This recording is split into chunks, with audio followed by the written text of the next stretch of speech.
MSc JEE mains में क्या क्या टिप्स ऐसी हैं जो आपको सिलेक्शन का दावा को और मजबूत कर सकती हैं, आइए जानें।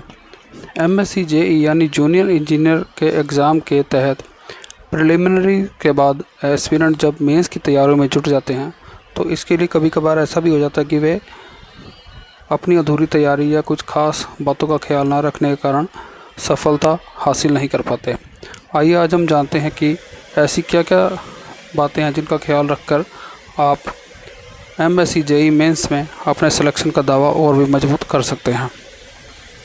सबसे पहला तो यह है कि आप इसके लिए प्रॉपर प्लानिंग करें, यानी इस एग्ज़ाम को क्लियर करने में मॉक टेस्ट आपके लिए बेहद मददगार साबित हो सकते हैं। इसलिए आप कोशिश करें और इंटरनेट की मदद लें और उसमें दिए गए अनेकों पेपर्स को स्टडी करें या मार्केट में उपलब्ध फिजिकल पेपर्स की भी आप सहायता ले सकते हैं। इसके साथ ही आप अगर पूरी तैयारी कर ही रहे हैं तो साथ ही साथ आपको यह भी मालूम हो ही जाता है कि आपका सिलेबस क्या है और उसके आधार पर आप अपने लिए खुद भी पेपर्स सेट कर सकते हैं और एक मॉक टेस्ट खुद का ही लेकर उसमें यह आकलन कर सकते हैं कि आप इसमें कितने प्रतिशत सफलता हासिल कर पाएंगे। और इसे करने के बाद आपको काफ़ी हद तक यह अंदाज़ा हो जाता है कि आप इस एमएससी जेईई मेंस में सफलता हासिल कर पाएंगे या नहीं, या उसमें जो भी कमियां रह गई हैं उन्हें आप कैसे पूरा कर सकते हैं। दूसरा यह कि पिछले सालों में जो आए हुए पेपर्स हैं उन्हें सॉल्व करें और तैयारी उसी के आधार पर करें ताकि आपको यह भी मालूम पड़े कि पिछले सालों में जो भी पेपर दिए गए हैं उनके सैम्पल पेपर्स कहीं ना कहीं से आप अगर हासिल हो सकते हैं तो करें और उसके आधार पर आप उन्हें मॉक टेस्ट के रूप में तैयारी करके खुद की एलिजिबिलिटी जान सकते हैं कि आप कहां तक इन्हें पास कर सकते हैं और कैसे इसमें अच्छे अंक प्राप्त कर सकते हैं और सफलता पा सकते हैं। आप इन पेपर्स की तैयारी पूरी तरह से करें और फिर वैसे ही एग्ज़ाम देने की कोशिश करें जैसे कि आपको असली एग्ज़ाम में बैठना है। उन सभी प्रश्नों के उत्तर आप वैसे ही दें जैसे कि आप निर्धारित समय सीमा के अंदर ही इन सभी क्वेश्चंस को हल करके देखें और फिर उसका ईमानदारी से आकलन भी करें, एनालाइज भी करें कि आपको उसमें कुल कितने अंक हासिल हुए हैं।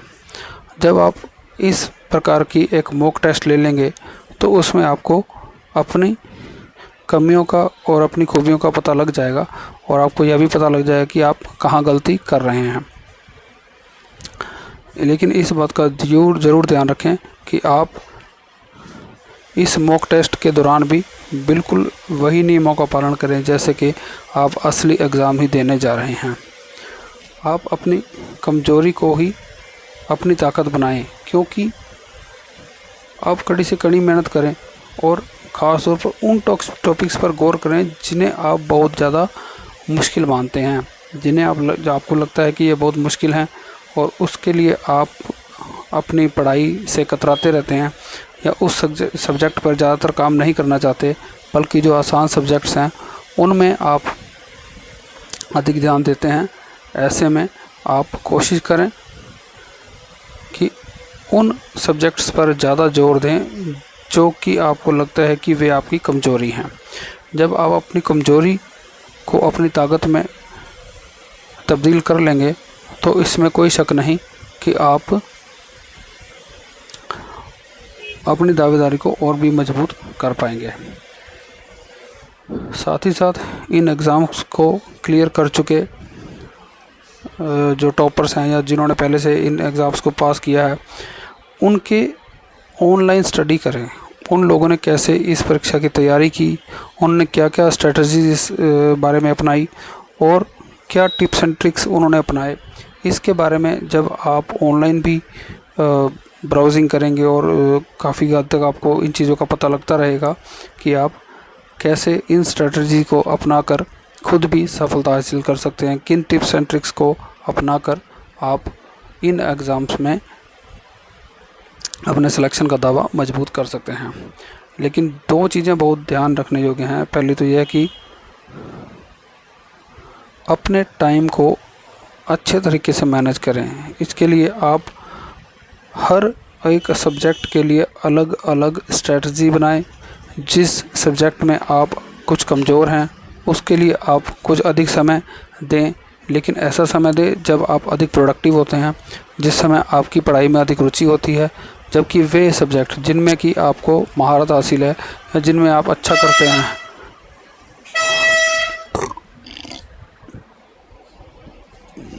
उनमें आपको बनिस्बत कम समय देना चाहिए और अपनी एक स्टडी प्लान तैयार कर लेना चाहिए।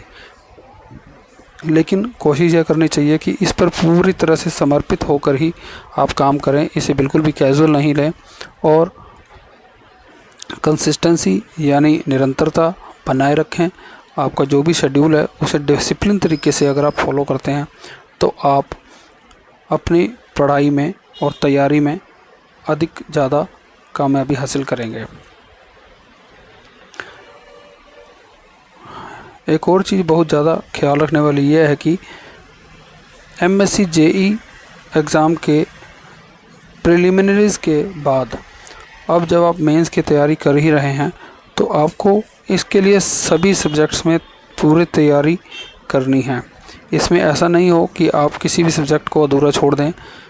हाई स्कोर अचीव करने में यह स्ट्रेटजी आपकी बहुत काम आ सकती है।